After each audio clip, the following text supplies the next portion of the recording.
a team that we came up and represented ourselves.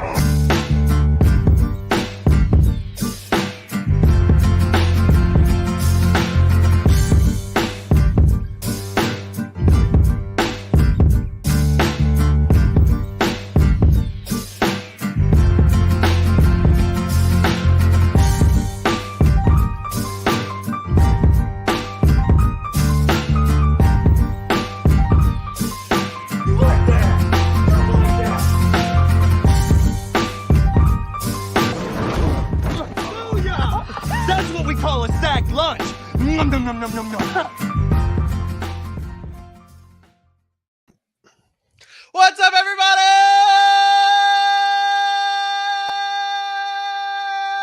Welcome to another edition of the Sac City Podcast, and most importantly, welcome to the 2022 NFL season. It is underway. Oh my goodness, I'm so excited. Welcome everybody to another episode of the Sac City Podcast. Episode 7 is here. March 16th is the evening. I'm very excited for what has happened today, what has happened Tuesday, what has happened Monday. It's been so much fun to follow. I am joined, as always, by my best friend in the whole entire world, the Mukesiah, Aaron Mukes. That's not the right nameplate again. What am I doing? There it is. Joined by Aaron Mukes. And below us, we have the smoothest voice in sportscasting. He is Dylan Kearns. Gentlemen, how goes it? Dylan, I'll start with you. Oh, wow. Pleasant surprise. It goes well. It goes. Yeah, I'm doing well, you know? Crazy moves. Not just in the NFL. I know that's our show now, but crazy moves in baseball, trades flying. Free agents or trade deadline in the NHL's flying. March Madness tips off tomorrow. Spring training starts tomorrow. Like, wow, what a time for sports. And the NFL has been going absolutely crazy. So a lot of moves to discuss today. Yeah, it has been wild. The news has been flying. I'm very excited this year because it's just like everything is happening. Trades are happening hours before the show, and free agents are signing a half hour before the show. It's keeping us on our toes, and it's really keeping Aaron on his toes because he has been absolutely killing it on the social media game and keeping everything up to date on all of our docs and everything. So, Aaron, how's your heart rate right now? How's everything going in terms of stress? My heart rate's good, man. I heard today on the NFL Network, Ian Rappaport said he hasn't slept in like a day and a half or something. I'm not going to go that far. Obviously, I've slept, but not very much. But it's been busy. I'm kind of tired, but it's been fun. A lot of fun doing the updating of the graphics and all that stuff, letting people know what's going on in the NFL world and keeping people informed. You know, it's fun when you get that news, but it's also fun sharing that news. So I've been having a lot of fun doing it. It has been a ride, and you will be able to still follow us on all of our social media platforms to be able to get all of the latest happenings, the new signings, all of the new trades, any news that breaks. You'll be able to find it on our social media page at Sac City Pod, whether it's Facebook, Instagram, Twitter, or YouTube. We release our clips regarding our free agency and everything. Everything like that, it's there. You can check it out at Sac City Pod. And most importantly, that last little icon on the right, we are absolutely buzzing on TikTok. If you have not checked it out yet, you are missing out because there is just exclusive content after exclusive content after exclusive content on there that you can get nowhere else. That's kind of what makes it exclusive. But head on over to our TikTok page at Sac City Pod. We've got a great show ahead of us. We're going to be diving into all of the signings that have occurred in the NFL so far, Monday, Tuesday, Wednesday signings. We will be covering team by team, all in-depth analysis. But there is something that's lingering, guys. There's something that's just hanging over the NFL free agency. It's the Deshaun Watson news. And let's get into Watson Watch.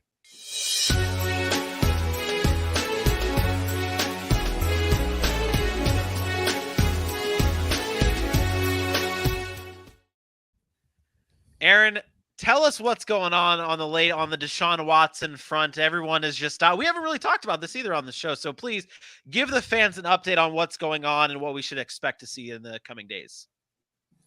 Well, the first thing I think you mentioned it last week was you expected something to happen fairly quickly once as of Monday to when he can start talking to teams. And we've seen that. We've seen him go out and talk to basically every team in the NFC South, whether it's the Atlanta Falcons, the Carolina Panthers, or the New Orleans Saints. And then Cleveland kind of jumped in the mix there. We all know the drama that's going on with Baker Mayfield. So really kind of where we stand at this point is the fact of the matter is Deshaun Watson is not going to be playing for the Houston Texans next year. He met with these teams. He's kind of feeling them out. They're feeling him out as far as what they expect, where he's at in the legal process with all his civil suits. And then they're trying to come up with a package to trade. Right now, seems to be the front runner is Carolina or the New Orleans Saints. But we have to remember Deshaun Watson is from Atlanta, from down there, down south. He has a lot of connections there. Really, a lot of what the NFL lack of free agent signings with the quarterbacks or even with some of these receivers or even a tackle like Teron Armstead, the reason they're being held up is because of Deshaun Watson. And Deshaun Watson domino will have a ripple effect on Jameis Winston, what the Indianapolis Colts do, what the Cleveland Browns do, and some of these other teams that are in the Deshaun Watson mix and some that aren't. So they do expect something to happen fairly quickly. He met with the Atlanta Falcons today. All of his meetings are assumed to be over. So maybe something late tonight, maybe something tomorrow. If they go back to the Houston Texans and come up with a deal, something can get done and we can see Deshaun Watson on a new team. Funny thing about some of these questions that have been asked, Vinny, you posted a TikTok about how can the Saints afford Deshaun Watson, right? How can the Atlanta Falcons afford Deshaun Watson with the cap structure the way it is, and they're so kind of hemmed up by the cap? The fact of the matter is if he's traded, they're going to turn most of that money that he's due this year, all $40 million, into a signing bonus, which will allow them to only have $8 million in cap hit this year. They can get it all the way down to $8 million. And fun fact, if Deshaun Watson gets suspended, those teams will not be able to recoup that signing bonus money because you cannot actually recoup signing bonus money for a suspension. So Deshaun Watson would benefit from that. Obviously, the New Orleans Saints or whatever team gets them will only have an $8 million cap hit, and then Houston will have him off the book. So I think it's a win-win all around, but I expect Deshaun Watson to be moved here fairly shortly.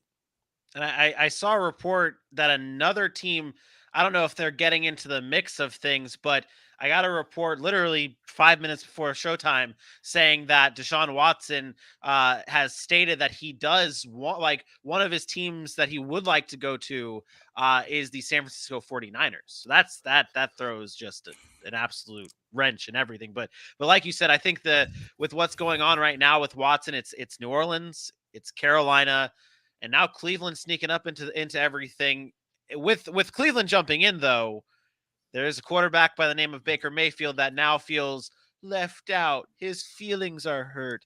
Dylan, can you tell us about what's going on with Baker Mayfield? Yeah, Baker Mayfield put out that random thing on social media today, basically saying goodbye to Cleveland, right? That was basically a wordage that he used that sort of dodged around like, hey, I'm upset, and this might be it. So there could be a potential destination for him. But, I mean, if you're the Browns, right, you get an opportunity to get Deshaun Watson in your building. You don't have to worry about Baker Mayfield anymore. Yeah. Not like he's been a bad quarterback, because he's probably been one of the most successful quarterbacks they've had in a long time. Let's be honest there. But, it's still – okay, what do you want to say? No, that's what that, and it's not anything that you say to your opinion yet or anything on it, but like that's one thing I'm hearing like certain Browns fans and fans of Baker Mayfield bring up is that Baker Mayfield has been the best quarterback the Browns have had in a while. Okay, facts. What do you want? Okay, do you want a cookie? Your team is still not able to get over the hump. What do you not want a franchise quarterback? Game? Baker Mayfield is not. No. Hey, stop right there, Vinny. Yeah, that's a little bit of an That's an overreaction of Browns fans, though, because I think they're right in the sense is I think Baker Mayfield to an extent, and I've been a big Baker Mayfield kind of hater. I think he should be celebrated to an extent by Cleveland fans because he did get them somewhere that they hadn't done before, right? They beat Pittsburgh. They won a playoff game. They got to a spot where they hadn't been in so long, but it really comes down to the Browns front office saying, we appreciate that. We appreciate what you've done for this organization. But at some point, we have to have you take the next step because you were a number 1 overall draft pick. He hasn't done that yet. And I think that's where us as football analysts say, hey, they need to move on. But always the question is, if you're going to move on from a guy, who is going to replace him? And right now, if you're not replacing Baker Mayfield with a Deshaun Watson, and your next step is, well, let's just go find another guy in the draft, I don't know that that's the answer either. So I do think that Browns fans that are defending or kind of saying, hey, he's taken us farther than we've been in a while, I think that's okay. I think that's fair. He has done a lot for that organization. It's a fair point to say that, but to me, it's like, that's not a reason why you should not take the chance to go get a Deshaun Watson. Like, I get it. Like, I understand. But that's where I'm getting at. That's where I'm getting at here. It's Watson. You don't pass. If you have the chance to go for him, you know that he's going to be able to come in and make your team better. By all means, sorry, Baker Mayfield, but your feelings are going to get hurt. There was a report there was a report that they were very transparent with him, but there was a report that there was somebody quoted in the front office that said the Cleveland Browns want a man. I forgot what the exact term was. They wanted a man at quarterback and not a mature man, or something about like questioning Baker Mayfield's maturity and how he responds to adversity and goes about his business. So he did great in Indianapolis. Try that again. I hate anonymous sources. You know that I always bring it up. I hate when things come out, nobody wants to put their name to it, but usually where there's smoke, there is some sort of fire. So it's interesting to hear stuff like that. Yeah, and it's going to be quite the entertaining ride, and I mean, what the reports have been too lately is that no matter what happens with this Deshaun Watson thing, there is going to be a breakup between the Cleveland Browns and Baker Mayfield. So we'll see what happens, and we'll keep an eye out on all of the Baker Mayfield, Deshaun Watson news. But it is time now to get into our free agency primer, our free agency review. It's still going. The thing is I can't say it's a review because there are still plenty of big names still on the market. I mean, there are Tyrann Mathieu still out there, Teron Armstead still out there, Allen Robinson still out there, OBJ is still out there. There are tons of talent out there still available for teams to be able to bring onto their team. So this is nowhere near. We are nowhere finished with this free agency, but we are going to dive into all of the latest happenings and the signings and the trades and all that good stuff. I want to give a special shout out to everybody in the chat before we go forward. Beth is in the chat. Welcome back, Beth. We appreciate you tuning in. Bailey, of course, is in the chat dropping his nonsense as well. And I want to give a shout out to my boy Tom here, host of the Review and Preview podcast. I had the opportunity to be on their show recently. I've been on many of times, but this time is a little bit more special. This last time has been very special to me because I was able to talk one-on-one with my boy Tom about the Jags and all of their signings. You can check that out right now, though, available on YouTube at Review and Preview YouTube page. Sorry, words are very hard getting into all these good things. It's just, there's a lot going on, man. I'm a little rattled. I'm a little frazzled. I'm a little rattled. Words are hard. You got to stay composed. Right now, you're looking like Baker Mayfield in the pocket. Oh, wow. That is the most hurtful thing you have ever said to me, and I don't appreciate that. I do not. I will say, words are hard. Last night I said it'll be fouled for a ball. And I meant to say a ball fouled or something. I can't remember how I wanted to say it. A ball hit foul. Baseball? There's no baseball going on right now. What are you doing? Calling baseball. This is twice Dylan has mentioned baseball in episode 7, and we are in the middle of NFL free agency. Let's go.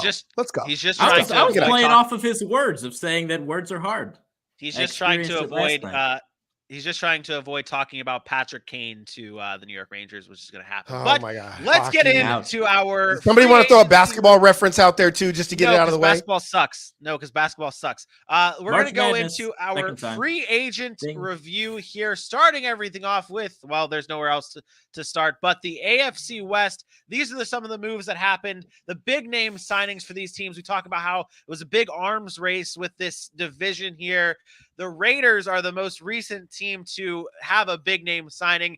They were very active today after I called them losers on Monday's show. If you missed that, please check it out on all podcasting platforms. I call them losers, and they go out and trade Yannick Ngakoue. They cut Ryan Nassib, and they go out and sign one of the best pass rushers in this free agent class in Chandler Jones. I want to start right there, gentlemen. Aaron, what were your thoughts on that signing today as it rolled through? Yeah, we talked about it pre-show, how the minute I was watching NFL Network and I'm watching all these guys like go into chaos, and then 5 minutes later we hear Chandler Jones is going to the Raiders, and this is just a huge signing for the Las Vegas Raiders after we've seen what's happened in the AFC West. Chandler Jones, we talked about it basically for 2 weeks. One of the best pass rushers in football, second all-time active right now in sacks behind only Von Miller. 3-year deal with the Raiders at about $17.5 million per season. You put him on the other side of what they already have in why can't I think of his name? Like the guy who just re-signed with them. With the Raiders? Max Crosby. Max Sorry, Crosby. Crosby. So many pass Yes. rushers are going out right now. Max Crosby. Yes. You put him on the other side of Max Crosby, and now you're looking at another elite tandem of pass rushers in that division when you have quarterbacks like Justin Herbert, Russell Wilson now in Denver, and then Patrick Mahomes in Kansas City. It's exactly what the Raiders needed to go after, especially with their weak back end right now that they still have to get some work done on. I think this move was excellent. The only thing that kind of frustrated me was right after they go and trade Yannick Ngakoue. I didn't understand that. Why? Listen, They probably had to free up room to get Chandler Jones. Am I wrong? They're not necessarily. I think what they were thinking is they need other pieces, right? They need a secondary. But could you imagine that front with all three of those guys? It would have just been special. But I don't think they wanted to invest that much money just on that defensive front. When you talk about Max Crosby, who just signed a big time deal, and then obviously Chandler Jones, so they move him to the Indianapolis Colts. But you got to like what the Raiders did there, kind of counteracting what the rest of the teams in the AFC West have done thus far, especially at the quarterback position. Dylan, which pass rush scares you the most in that AFC West? You obviously had the Chargers bring in Khalil Mack. They have Joey Bosa as well. Now the Raiders are beefing up, and they are going to have Chandler Jones and Max Crosby. Denver has Bradley Chubb, and who knows if they're going to end up getting anybody else on their team for that. Well, they're not going to bring back Von Miller. They got Randy Gregory. Yeah, they got Randy Gregory. That's it. Damn it. Damn it. How do I knew they forget had that someone. one? Yeah, so Bradley Chubb and Randy Gregory. I mean, what pass rush is the most? Which pass rush do you fear the most in the AFC West? This is a tough question. I think I'm gonna go with the newly acquired Chandler Jones and the Las Vegas Raiders. I think that pass rush is lethal. We saw Max Crosby just dominate last year. He was a ferocious end. And then you bring Chandler Jones into that mix. And I'm not saying nothing against Joey Bosa or Khalil Mack. They're both outstanding players, right? This is like deciding between 1A, 1B. But, I mean, looking at that side, Joey Bosa, Khalil Mack's had a couple. I mean, he revived his career a little bit this year. But before that, he had a down year in 20, I believe. And it took him a little bit to get going on. But I'm not saying that. I'm looking at it as a whole, and I'm looking at the Raiders, and I just see a ferocious beast on the outside of Chandler Jones, who's done it so much in New England, in Arizona, brings it over to Vegas. He's going to just do a fantastic job, and I love Max Crosby. They're going to be lethal, absolutely lethal. You kind of sounded like John Gruden there. They're going to be absolutely lethal. Listen, I don't like the disrespect you guys are throwing on my Chiefs, right? You guys know I'm the Chiefs lover. Oh, come on. Don't forget about Chris Jones and Frank Clark. Let's not put them up there. I mean, there is four elite pass. That is four elite pass rushers, and I would argue they're third. But I think they're above Randy Gregory and Bradley Chubb. Bradley Chubb has failed to stay healthy, and Randy Gregory has not. Randy Gregory has not played a full season. He's only played the most games of 11, and his max sacks in a year has been 6. I think he's a playmaker, but he got the bag, and I don't know that he deserved as much as he got. So I would still take Frank Clark, who's been proven, and a Chris Jones, who's we've seen be a game wrecker in the playoffs over what Denver has. But the fact of the matter is all four of them have very, very special pass rushes, and all four of them have really, really good, great, some elite quarterback play. So you see what they're doing in the AFC West. That is going to be so much fun to watch. I can't wait. It is. I'm very excited. Very excited for it. Very excited. I want to move on to another division, but I kind of want to stay in this AFC West just because there's a lot of juice here. There's a lot of meat on the bones here. I mean, we'll take you back to the signings that the Chiefs, instead of paying Tyrann Mathieu, instead they go into a different direction and bring on Justin Reed. That move kind of stood out to me. And Aaron, you are the big Chiefs guy. Did they make the right decision in moving on from Tyrann Mathieu and bringing in Justin Reid? I think they did. You lose some leadership, obviously, with Tyrann Mathieu being a leader and what he brings to a defense, but he's a lot older. Okay. This is a guy that you're not going to build a defense around now. You got to go in there and he's going to help you kind of groom young guys. Justin Reid is an up and coming safety. He is a young guy that's been very, very good in Houston, but kind of been overshadowed because, well, let's be honest, he plays in Houston. Nobody cares about Houston players. So they're getting a really, really good safety. I think it's somebody that they can build around on the back end of that defense. They obviously are going to need some help on the outside after losing Charvarius Ward, who's, I think, a big loss for them. He is one of the better man-to-man cover guys in the league that people kind of talk about, but it's really hard to play man-to-man coverage in the NFL. That's what their defense is built around. I think Justin Reid brings a little bit of versatility, and I think it's okay that they let Tyrann Mathieu go. I don't think they need him to be successful. I think they can still do it. They were doing it before he got there. They were winning games before he got there. I think they'll do it after. I think Steve Spagnuolo will get that defense right. But I think Justin Reid is actually a really good safety that's kind of going overlooked because of what's going on in the AFC West, right? There's so many big names, and then you get a Justin Reid signing, and you're like, it's Justin Reid. Justin Reid is a good player. Like, I watched him a lot in the AFC South. I'm not going to lie. And he's got good coverage skills, like in the back end, being able to cover and move and good play recognition on that side. But one thing that I don't like about him, it's a little bit of versatility issue, or not versatility, durability issues with him. It seems like he doesn't go up and make that hit. He doesn't tackle well against like a legit go up and tackle a Derrick Henry. That guy gets trucked 9 times out of 10. Now everybody would get truck tackling Derrick Henry, but the bottom line is, I'm like, who's tackling Derrick Henry? The bottom line is, I see that he's a little bit soft when it comes to coming up and making that hit on a running back, and that's the one part of his game I don't love. The Chiefs are losing that when they lose to Tyrann Mathieu, but I do think he's a good fit and a good replacement at a younger age, and he could help rover around out there a little bit. Definitely, and this is like. I feel bad for being a cornerback in this division, and now I'm starting to feel bad being a quarterback in this division with where we're at with these defenses. But let's move on here to the AFC North. We saw a lot of movement here. You're going to see a very full and packed list here. The Bengals did exactly what we said they needed to do, and they brought in offensive linemen. And the Steelers, today, made a move that maybe broke some Jaguars fans' hearts. I know it probably broke Dylan's heart. Miles Jack signs with the Pittsburgh Steelers. It seems like all 4 of these teams did exactly what they needed to do, and instead of just worrying about depth, they went after those positions that they really need, whether it's offensive line in Cincinnati, safety help in Baltimore. These are teams that are making moves to try and fight in this another tight division. Dylan, what were your thoughts on any of these moves here? What's the biggest move in this division?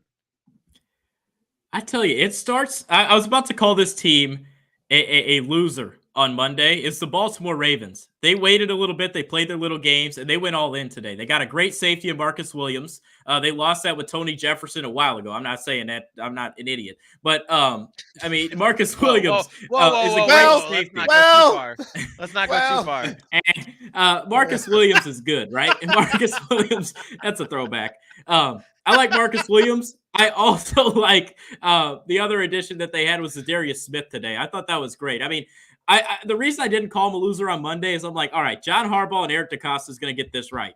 They're not going to sit around and be patient in a division that's still winnable for them. The Bengals, who knows? They could be a flash in the pan, or they could come back. The Browns have Baker Mayfield or Deshaun Watson or whatever the hell they want to do. And then you also got a Steelers team that's going through a quarterback change in Mitch Trubisky. So there's still a chance to win. You get your quarterback healthy. They made the right moves today by getting those 2, and not to overlook their tackle they added as well. Big moves. That's absolutely right. Baltimore, to me, home runs. Every level they needed. More additional help on the offensive line to give Lamar protection, to help out with that running game that's already so potent. Defensive line help, getting pass rushers. You can now create pressure. They already got a lockdown corner. They got Patrick Queen in the middle of that defense. Now you have basically an elite star at every level, and then you add an elite safety. I thought Baltimore hit it out of the park. I do like what Pittsburgh's done. I think they're addressing needs as well. I like the Miles Jack signing. I told you I thought they needed some more linebacking help, even though they got a couple of guys there already. Obviously, they're beefing up that offensive line. So I thought both of those teams did well. Cincinnati, I think they've gone after the needs, kind of mid-tier guys. I was just about to ask, did they? I mean, they've gone offensive line with their two big signings, but they haven't really addressed anything on the defensive side of the ball. I'm worried about that. I'm really worried about the defensive side of the ball for Cincinnati. I thought they overachieved this year, and with the talent that they had, and then you lose a couple of pieces, right? And you don't fill those holes. I think you take a step back. And even though the offense can be potent and you can fix that offensive line, I think if the defense takes that big of a step back or doesn't succeed like they did this year, you could be looking at a season where, kind of hits you where you didn't think it was going to happen. And next thing you know, you're third in that division, fighting to try to get a wild card. So I would like to see them still address that defense. But like you said, there's still a lot of people out there. There's still a lot of time. Hopefully they still have a lot of cap space. Hopefully they can get something done. The Larry Ogunjobi loss was pretty big for them. I mean, he was huge for them down the stretch. They did bring back BJ Hill and Jesse Bates. So they kept some of their guys around, but I don't like their secondary. Eli Apple, they went apple pick and all. I mean, everyone knows about him, and then a couple other rejuvenated corners they have. I like to see them get a defensive back, a lockdown corner if you could. Well, there's some breaking news. I'm not sure if you saw it, but the Dolphins fantasy backfield just got worse. I told you they were going to go. You mentioned it. It wasn't Rashad Penny. It was somebody else. I told you they were going to get another guy. Let's get right into that. We'll pull up the AFC East signings here, and we see Chase Edmonds already here. The Miami Dolphins have reportedly signed Raheem Mostert, former running back from the San Francisco 49ers, reunites with Mike McDaniel here. And my question on this in the doc here that I got for you gentlemen just gets even better and better now that they have now gone Raheem Mostert to add to Chase Edmonds, to add to Myles Gaskin. Are they trying to do, I guess the answer is right there, right in front of us, that they're trying to do exactly what they had in San Francisco, right? Where they're doing a running back by committee. Does that work? Is this going to work? What is Miami committee doing? That's what that is. Well, first of all, let's take a step back and look at the market, right? There's not a lot of running backs out there that are going to be bell cows. So I think no matter what, you're going running back by committee, because the only ones that were out there that could have been are arguably James Conner, who re-signed, Leonard Fournette, who's probably going to end up back in Tampa and hasn't signed. There's not many guys that are going to carry a full workload. So I think you're looking at running back by committee no matter what. The thing I don't like about it is they took on guys that just year after year get injured. And I'm not, and I know you, and they're nobody's still to put it in between the tackles and really go. Right. Now, Raheem Mostert is explosive, but never healthy. Chase Edmonds can be shifty and explosive, but he's had trouble staying healthy. Unless you look at your backfield and you say, Myles Gaskin, we're going to continue to use you as the guy that goes up the middle on an offensive line that really hasn't been fixed yet. I just think you're looking at another backfield where, at least as a fantasy owner, you're saying, hell no, I'm not getting any part of that. And then as a real football fan, you're looking and you're saying, nothing excites me. Like, when are you going to give Tua the running game to help him run play action and get some of those weapons on the outside in the Jalen Waddle, Devontae Parker, and now Cedric Wilson some space? So, good for Miami to add some depth pieces, but they'd have just been better off just keeping Duke Johnson. He's still on the roster, right? He's a free agent. He's a free agent. I thought he was that, or our lads depth chart messed with me. Was it in red? If it's in red, he's a free agent, but he is a free agent. Dylan, you did have the Dolphins as your winner on Monday. Are they now becoming losers because they haven't really done much else other than what they did Monday, and now they're actually getting, I don't know if Raheem Mostert makes you worse. I don't want to disrespect him like that, but I don't know. It just seems like they're doing the wrong things to me, and they wouldn't be a winner. I don't mind it. I mean, they're still adding it's just pieces. An extra they're being active. Yeah. I mean, he's there for when Edmonds goes down. He's there for when Gaskin goes down. I mean, wow. Or he's there. By the way, the Raiders just signed Anthony Averett. Ooh, Alabama quarterback, by the way, from Baltimore. They need corner help. We talked about that a minute ago. Bringing him in is going to help a little bit. They got Yassine. And Really? they ended up trading for Rock Yassin, who's whatever. He's Yeah, and if Gilmore we're rumored there. Stephon Gilmore has been rumored there, so they're definitely going to be looking for some. But come on, I mean, we're talking AFC East, and we talked to Dolphins before. We talked about Von Miller going to the Buffalo Bills. how big is that? Who is How producing big is this that show? move? Von Miller. Hey, sorry about that. But yeah, no, Von Miller signs the Buffalo Bills. This is a huge move. The Buffalo Bills needed pass rush, man. That's one of the biggest things that they needed. We obviously talked about Jerry Hughes being one of their free agents. Now they bring in Von Miller. And on the surface, the contract looks bad. Aaron, tell us why Bills fans should be enlighten the casual viewer here that looks at that contract and says, okay, that's a lot of money. I'm not sure if Von Miller should have gotten that much money, because that's what's going on a lot in today's world. A lot of casual fans are coming out saying, oh, these contracts are really bad, and not actually looking deeper into it. Yeah, everybody sees the final number, right? 6 years, 120 million. Like most of these contracts, they just put dummy years on the back end. They backload it. They'll never see that money. Von Miller will never see 6 years with Buffalo, right? Really what this deal boils down to is allows cap relief for the Bills. It allows them to afford him, still pay him $17.5 million a year like Chandler Jones got for 3 years. He'll get 51 guaranteed. What it does, it gives them flexibility. And this goes for not only Von Miller's contract, but a lot of these high-priced guys that we're looking at these big numbers, and we're saying, how are these teams affording it? It's just the way the structure of the salary cap. A lot of them are just, again, they're fake numbers. Christian Kirk, obviously Von Miller. This is the new norm in the NFL. It's what the NFL front office gurus have learned how to do to manipulate the salary cap, because before you saw these big deals, the big deals were the big deals. Like everybody got that money. And now you're seeing it's kind of shifted over to signing bonuses and guaranteed money. Really, if you looked at the guaranteed money, that's the important part. Stop looking at 6, 8 years. It doesn't matter. He's never going to see that contract. He's 32 years old. He will not be a Buffalo Bill when he's 38. He probably won't be playing football anymore. So it is a huge need for Buffalo. You're taking the number one defense last year, points allowed, number one defense in yards per allowed per game, and you're adding a two-time Super Bowl champion, a Super Bowl MVP in Von Miller, and we've seen what he did in the playoffs last year. You still have linebackers in Tremaine Edmonds, Matt Milano. You obviously got Tre'Davious White. You got 2 elite safeties in Jordan Poyer and Micah Hyde. And what this does out of anything, the best thing about this is now he who shall not be named is not a starter. Oh, look at you. Look at That's you. You are right. That is glory days indeed. That is huge. That is huge. What is that? I mean, so does this, I hate putting it all on one move, but does this type of move say like, okay, now the Buffalo Bills could beat the Kansas City Chiefs in the playoffs? Does that kind of move do that? It's they making could've beat 'em J.D. last year. McKissick think over his decision he made earlier. I mean, they could have beat them last year. Like they can. This to me shows what's happening right now in free agency is showing me that everybody looked at the Rams last year and said, damn, we can go all out. Even if we sacrifice long-term success, we can go all out for a short-term Super Bowl, and it might work. And that's exactly what you have here. You have all these teams saying, we will sacrifice so much, give away picks and rebuilding and all that stuff for a chance to win now because we have to. And that's what Buffalo's doing. Right now, Buffalo is saying, we need to win right now.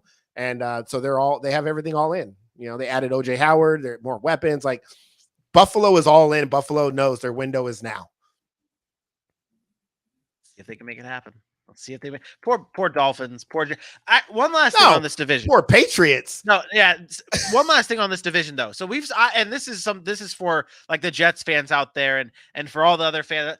The Jets, I feel like, are always fairly active. At least for the past 3 or 4 years, they have been fairly active in free agency, signing the bigger names, whether it's a C.J. Mosley or Shaq Lawson or some of these type of guys. They're always kind of active in free agency, and this year is no exception. They go out and they sign the big name guys. They go out and sign Laken Tomlinson. They go out and sign CJ Uzomah and Tyler Conklin. They're going out and signing and being active. Any of these moves pushing that needle forward for the New York Jets? No. Nah. Shaking your head. What? No. You're Nah. crazy. You're crazy. The Jets have had one of the better free agent periods right now. They have addressed needs. They have addressed needs. Every And year. no. Listen, you can spend money on guys like Corey Davis. You can spend money on guys that have had Trumaine Johnson. one good year. You can that's cool.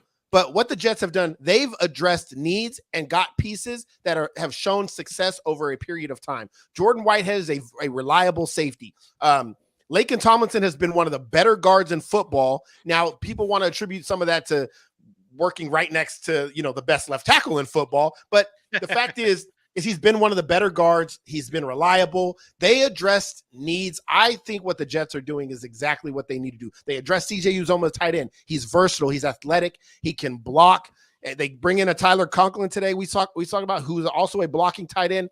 They have a running back in Michael Carter who was explosive at times last year, a young quarterback. You can put two tight ends on the line of scrimmage, run the ball, play action. Corey Davis hopefully comes back healthy. You re-sign a guy like Braxton Berrios who's he's not special by no means, but he showed he can be effective. I like what the Jets are doing. They're just young. They're just young, new coaching staff, and they have a young quarterback who you hope can turn into what everybody thought he could be. It's really what it boils down to. Dylan, did that change your mind? No. Let me ask you this question. If you put an elite quarterback on the Jets, does that change your tune? How elite? A good who's Dak Prescott. Put Dak Prescott or like a Matt Stafford on the Jets right now. Would that change your mindset? They win 9 games.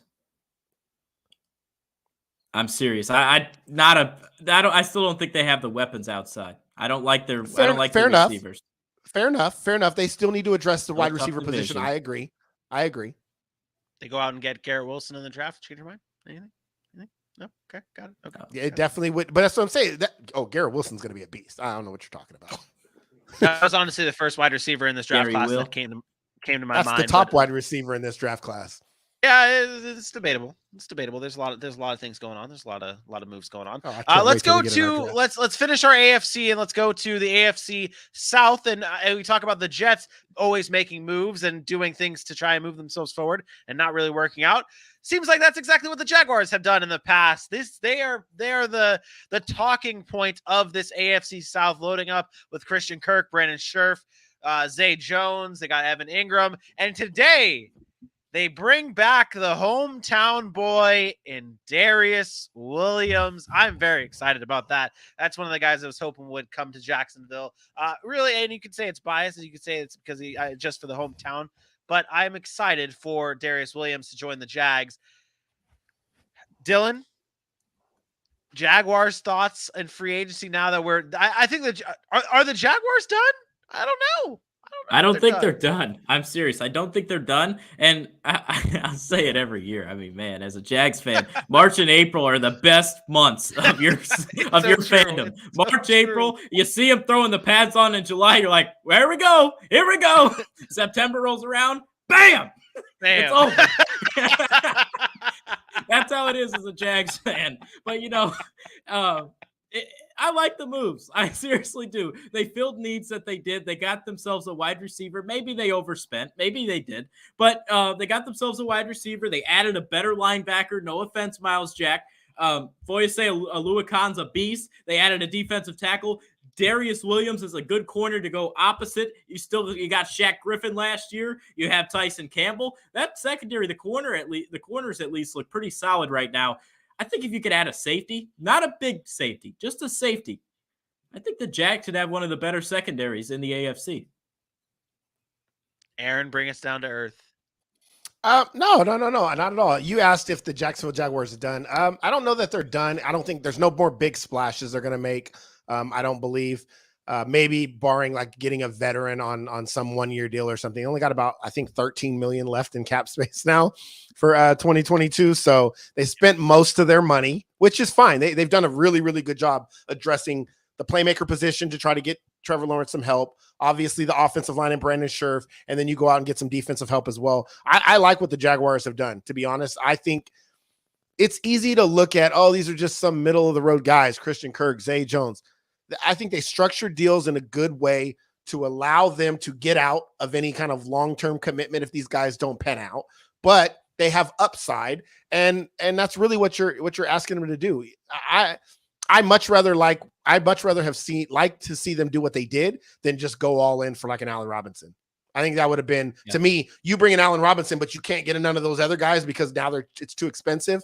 And you can't address all the holes that you have, especially on a young team. I wouldn't have liked that. So I think bringing in young pieces that can grow with Trevor Lawrence is important. And I like what they're doing. I think Doug Peterson's going to do a good job there. Look, call me crazy, and it's day 2 of the free agency period. I like where Jacksonville's going. In this division, some of these teams aren't doing anything. The Colts, they're kind of just sitting there. Tennessee's kind of just sitting there. And obviously Houston's in a full rebuild mode. You never know. And I'm not saying they're going to win the division, but let Trevor Lawrence have a sophomore season like some of these other quarterbacks have had.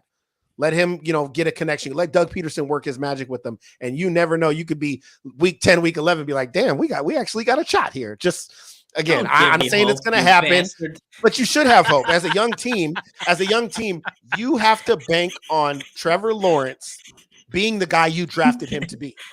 And if he's that guy, then why not? If he's that guy, then why not? Ain't get no argument out of me here. This is I think this that's amazing. where I was literally gonna ask about the landscape of this AFC South, because if you look at the graphic and you look at how bare everything else is in the AFC South, I mean, the Colts just traded for Yannick Ngakoue. That helps their pass rush. It definitely helps their defense, which was already good. Like, we know that they don't have a quarterback. But that's the thing. They don't have a quarterback. Think about this, fellas. Think about this. It's Davis Mills. It's Sam Ellinger as of now. And it's Ryan Tannehill. I think, I'm with Aaron. Like there is no, I'm not looking. I know obviously I would say Tennessee's the favorite, right? They did it last year. They've won. They got most of the pieces in place. But are they special? No. I think they had a special year last year during the regular season. I don't know that they could repeat it. The way they played Ryan Tannehill, I don't love him. You lose Julio Jones. Now you're void of another weapon on the outside, even though he didn't play much. I don't know. I just think Jacksonville is ascending, and some of these other teams are kind of either laying flat or descending. And I'll take that if you're a Jack. I mean, if I was a Jags fan, I would take that. Hey, what I've heard from Matt Ryan. What I've heard from this conversation is that the Jaguars are winning this division, and I will take that, whether you guys like it or not. I am going to take that. But is there anything else you guys want to talk about with the AFC South? Because I know the Yannick Ngakoue trade did happen, and like that's where the Colts are at. But do you guys need to go into that at all, or should any of these teams bringing their guys back? I love it. Matt Pryor, yeah. I think Houston and the Colts have spent much of their time bringing back their own guys. And with Houston, I like it because they kind of established a culture last year and they want to keep those guys around. With the Colts, I don't understand. I told Dylan I thought maybe they would start moving some, but I think they're waiting for this domino to fall. No, I really do. I think they're waiting for the domino to fall with the quarterbacks, and what's going to happen is they're going to wait too long. Ballard's been there since 18. He's had the same free agency method in 18, 19, 20, and 21, and here again now. I don't expect him to do a damn thing with all this money he has.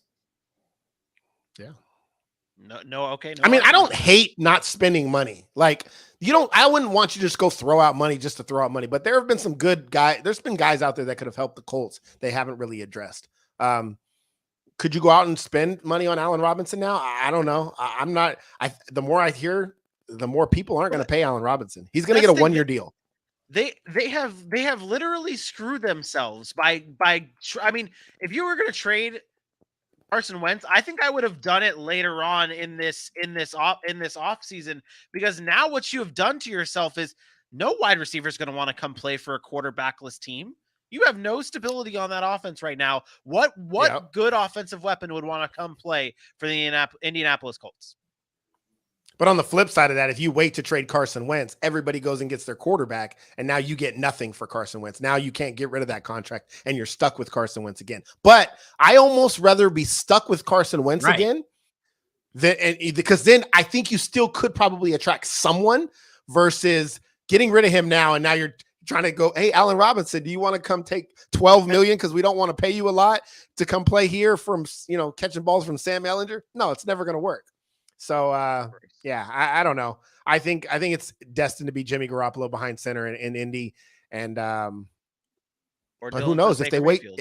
If they wait too long, Frank Wright might not want. He might want Jimmy Garoppolo in his offseason program, and obviously he's not going to be back till summer. So Yep. I don't know. Indy's got a lot of work to do. No chance to go Ellinger, right? They said they're going to give him a shot. I hope they do, so the Jaguars can have a better shot at winning this division. Let's go over to the If NFC the Colts here. start Ellinger, they won't be a factor next year. Okay, I'm going to do this real quick. Rapid Trade for fire. Nick Foles. No, rapid. Frank gross. Wright. They talked about that. They did. I'm serious. Rapid fire here. Give me your AFC South standings as of right now, as these teams are constructed. Go, Aaron. As constructed, Right now. Tennessee, Do it. Tennessee, Do it. Say Jacksonville, Yeah. Tennessee, Jacksonville, Indy, and Houston. Dylan. Make the right choice. Tennessee, Indianapolis, Houston, Jacksonville. Wait, what? He's doing that on purpose. Don't listen. to No, him. I'm serious. They're Shut up. 5 Shut up. wins is a hell of an improvement. You're the worst. I Houston don't won't like get you. more than 5 wins next year. Jaguars, Titans. Wow. Colts. No, Jaguars, Titans, Texans, Colts. Boom. There you go. We're the only Let's go ones over with to a Super Bowl winning head coach. Yeah, there you go. Let's go over to the NFC here. We'll start with a pretty bare NFC West. Dive into this here. This is, I mean, Dylan, the 49ers got your boy Charvarius Ward. That really Chuck is Ward. the biggest signing from the NFC West. Should any of these teams have been more active in free agency? Is anyone disappointed from what we have seen here from the NFC West? I mean, it used to be the best division in football. Now you lose Russell Wilson at quarterback, and there's no one really making any moves. Are we a little disappointed here from the NFC West, Aaron? I'm not. The Rams have signed Note Boom. They got their guy back. They've addressed the offensive line, bringing a couple of their guys back. They were never going to be able to keep Von Miller at that price. Like, he would have had to take a discount to come back. They are constricted by the salary cap. I think they still find a way to get Odell back there. The 49ers, their team is solid, man. They got a good foundation there. Adding a corner, which was their weakest, helps. I do think they could use some more help in that area, but it's early. They can still go get some depth pieces. So no, I don't. The Cardinals, the one thing I will say with the Cardinals, I think this is a good landing spot for Allen Robinson, because I think you can take a short-term deal, a 1 or 2 year deal, go prove it again with a spread it out type offense. DeAndre Hopkins on the other side, who draws a lot of attention. You can put up good numbers and then go get your payday. I think this is a good spot. I mentioned it before where I thought this is where I thought Allen Robinson would go. I think they should take a look there, because you lose Christian Kirk, no more AJ Green. You're going to need help outside. So, and then Seattle, I think they're in a rebuild, but I like what they've done. Actually, Uchenna is a really, really good pass rusher who's coming over from the Chargers. They've added some help on that defensive side of it. They signed Quandre Diggs. They just didn't go out and get free agents, but they did re-sign a couple of their own guys. And this one free agent signing has been pretty good. That's what I feel like with this NFC West here, is that it wasn't a lot of teams going out and getting new guys. It was a lot of taking care of your own guys in Los Angeles, Seattle, Arizona, those type of deals. I mean, Arizona did bring back on Zach Ertz, and I mean they're taking care of their own. So is Seattle, so is the Rams, and then there's San Francisco, who's still awaiting the trade for Jimmy Garoppolo. Let's go over to the NFC North here. And again, not a lot of action here, but Dylan, DJ Chark joins the Detroit Lions. Is this a good move for the Lions? I think it's a good move for DJ Chark. Maybe it's good for the Lions too. The Lions, they get an opportunity to have someone on the outside. And I mean, what more can you say about DJ Chark? Come on, host. Come on, host. I gave you a pause. Honestly, it was Honestly, I was caught off. I was caught off because you made it sound you made me miss AJ, because you said it like I say AJ's name, and I was like, oh wow, it's that's like that. But hey, who is it? Who are we talking about? It's DJ Chark. You know, DJ Chark. I got his shirt on backwards. Funny enough, you know, he's a good ball player. This is a good move for the Lions in a sense of, hey, you get an opportunity to get someone opposite Amon-Ra St. Brown. I mean, he had great plays for them last year. Made a lot of get a lot of plays down the stretch and look like he's their number one wide receiver. So Amon-Ra's pretty good. You bring back a Josh Reynolds who's familiar with a Jared Goff from his Rams days, and they clicked last year. Now you get a speed threat and a go-get-him guy like DJ Chark, who I mentioned earlier. Clay Harbor believes that someone in that locker room believed he was soft. But, I mean, hey, it's an opportunity for Chark on a one-year deal to go out and, hey, albeit it is with Jared Goff, but, hey, this is their shot. Go ahead, Well, DJ Chark, go get your bag after 1 year or fall on your face like Allen Hurns. Won't be soft playing for a Dan Campbell led team. I can tell you that. If he's soft, I feel like Dan Campbell will get rid of him real quick, and he won't last. For this NFC North, though, the Packers, a similar situation to what we talked about with the NFC West, where the Packers just take care of their own, including guys like Aaron Rodgers. That's what they needed to do. Not much room elsewhere for money to be spent for the Packers. But Dylan's Minnesota Vikings here. They bring in Harrison Phillips. They bring in Jordan Hicks. Is this Jordan Hicks signing for the Vikings probably one of the more underrated signings, do you think, Aaron? I don't know. Okay. I think the Vikings are the Vikings, man. Like, nothing special about Minnesota. Like, I think they'll be right there in the mix like they were this year. Maybe they make the playoffs, maybe they don't. But the team as constructed, not doing anything. Like, it's a good signing. He's a good linebacker. But yeah, they don't have a ton of cap space to work with. They can't go out and make a bunch of moves. They've been handcuffed by Kirk Cousins for a number of years. And yeah, I mean, good for the Vikings. We'll see how elite that offense can be with Kevin O'Connell there. I think that's going to be a big year for Kirk Cousins, because we've seen him put up the numbers. But if O'Connell can get him to be the guy like that's going to win games, I think that can obviously change kind of the perception of him. You still have a Dalvin Cook, and you got one of the best receivers in football in Justin Jefferson. So fix the defense, add some DB help, which they haven't really done yet. There's a chance Patrick Peterson goes back, but we'll see about that. So I want to bring up one thing, and I know this sort of coincides with what we just talked about on the NFC West, but one name that the Cardinals did sign was former Vikings first-round pick Jeff Gladney, cornerback, he looked like a pretty solid corner in his rookie year, but then last year he had the off-the-field issues where didn't play. The Vikings ended up cutting him. His charges were dropped. He was not guilty. So he was available today, and the Cardinals took a chance on him and think that they believe in his skills. He's a good cornerback. So I thought that was a nice upgrade for the Cardinals. Not to get off track, but we were on the Vikings thing. I was thinking of their secondary, and Gladney was one that got picked up today. Yeah, smart move for the Cardinals. Tough loss for the Minnesota Vikings. Let's go on to the NFC South here. The Tampa, really, there's just not much going on here with what's happening in the NFC. I mean, other than Fonzo and Fonzo LLC sponsoring the Falcons section over here. We miss you, AJ. Really, I think the biggest move here has to be Marcus May joining the New Orleans Saints, right? That's the biggest move. No. No. What say ye? I'm gonna be honest. I think it's Russell Gage. Russell Gage as a third wide receiver in Tampa is going to eat. He's an excellent route runner. He loves working in the middle of the field in the slot. He was good in Atlanta, and now you get Tom Brady, who loves the middle of the field, with Godwin and Evans and Gronk probably coming back.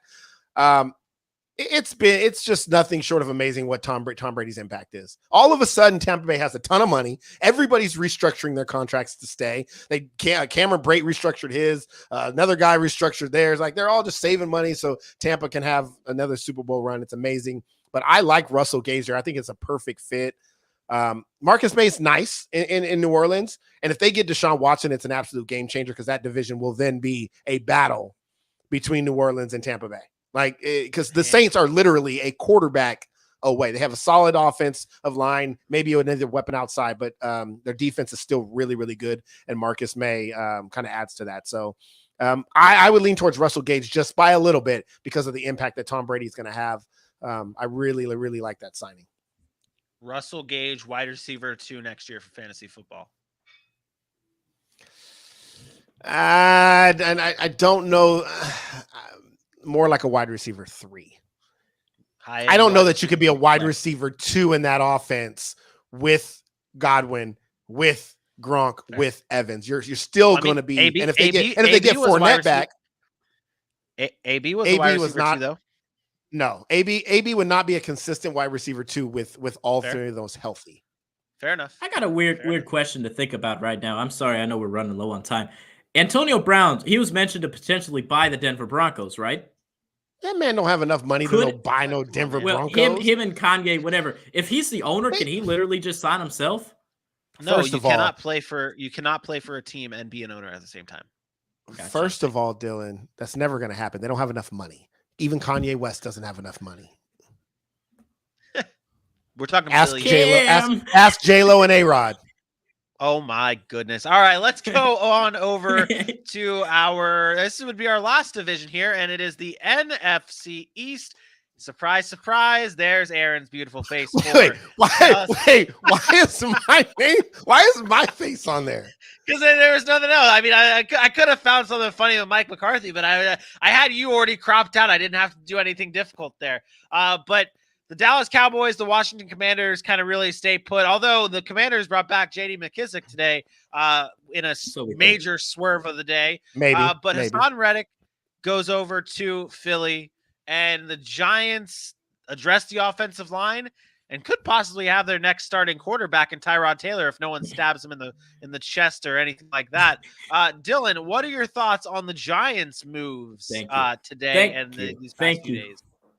Thank you for teeing me up there. I'll start with with Tyrod Taylor. You know, Daniel Jones, this is the final year, right? He's got to go out there and prove it. This it's a 2-year deal for Tyrod. He could be the starter next year if they draft a guy, bring him in, play the Tyrod experiment, the whole Baker thing again. So I like the move a lot right there to bring in someone. Plus, Daniel Jones has had health issues over the last few years. I mean, he gives you a solid starter. Not like the Giants are going to compete, but what the hell. So I think it's a good move for them. And then you also look at the offensive line, right? That's where I like it. Mark Glowinski, we talked about the Indianapolis Colts and what they lose. This is a gain for the New York Giants. Mark Glowinski. There we go. We got it right. Mark Glowinski comes in there. He could be the right guard for this ball club. I mean, he's going to help out, right? $18 million, not bad. I had AJ Cann. I thought that it was going to be a cheaper deal, but they decided to go big. Offensive line has been an issue for a long time. The Dave Gettleman days didn't do him justice when it came to drafting offensive line. So I like Mark Glowinski. I think he's a good upgrade, and he should help out their team a lot. Sorry, I was falling asleep. Why are you tired? Sorry, I was falling asleep because we were talking about the Giants like they actually had a chance to win anything. It's a good move. I mean, seriously, come on. Why are we trying to bury the lead? It doesn't matter what. It doesn't matter what any of these teams do in the NFC East because the Cowboys are the best team in the division. Philly's the second best team in the division. No. The Cowboys will repeat as division winners and then lose in the playoffs like they always do. The fact is none of these teams have a quarterback. None of them have a quarterback. Carson Wentz, Daniel Jones, you mentioned Tyrod Taylor. Come on. And then Jalen Hurts, who's a young guy who's maybe got some promise. But again, Philadelphia doesn't have a quarterback, don't have no weapons on the outside of a Devontae Smith. It's Dallas's division to lose. They'll win the division, lose in the playoffs as always, and the NFC East will be what it's been for the past 30 years. Blah. Outside of the 2 years or the couple of years that they got lucky and Philly wins or Giants win a Super Bowl. Let's move on. It wasn't. You're right. I buried the lead. The Giants signed Ricky Seals-Jones. That was the lead. The Giants have signed Ricky Seals-Jones. That was it. All right. That does though. But wait. I do want to say one thing about the NFC as a whole before we wrap up the show. Do I need to do some B-roll? Just watching that show, right? Just watching our show over the past hour. We spent 45 minutes on the AFC. And think about the names we brought up. It is absolutely loaded in the AFC. If you're an NFC team right now that's on the cusp, outside of Tampa Bay and Green Bay, maybe the Rams come back, you got a shot. So if you get into the playoffs, you have a shot because the NFC is far weaker. It's crazy how things have shifted over the years. Duh, Bears. which ties into why Deshaun Watson might want to go and play for an NFC team more so than an AFC team. But that does it for another episode of the Sack City Podcast. We'll be back again on Friday live at 8 p.m. Eastern time right here on Facebook, YouTube, and Twitter. And also, can't forget, we are on Belly Up Sports TV live on Roku and Amazon. You guys can check us out there at Belly Up Sports TV. We are the Sack City Podcast on there. And don't forget, head on over to our social media. We are at Sack City Pod on Facebook, Instagram, Twitter, YouTube, and we cannot forget TikTok with the exclusive content. Be there, get it. It's lit over there. We'll be back for Fun and Games Friday live at 8 p.m. Eastern time right here. Facebook, YouTube, Twitter, Roku TV. For my best friend Aaron Mukes, for the smoothest voice in sportscasting, Dylan Kearns. I am me. We will see you Friday. Peace out. Bye.